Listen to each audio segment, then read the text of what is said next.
Jamuna toll plaza যান্ত্রিক সমস্যার কারণে দীর্ঘ যানজটে পড়ে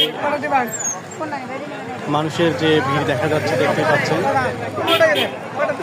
ইফতারির আগে আগে তারা খাবার সংগ্রহে ব্যস্ত হয়েছেন।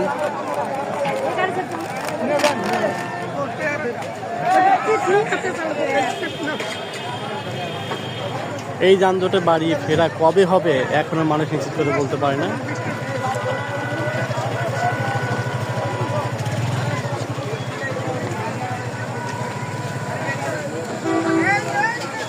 লাগে একটা নেই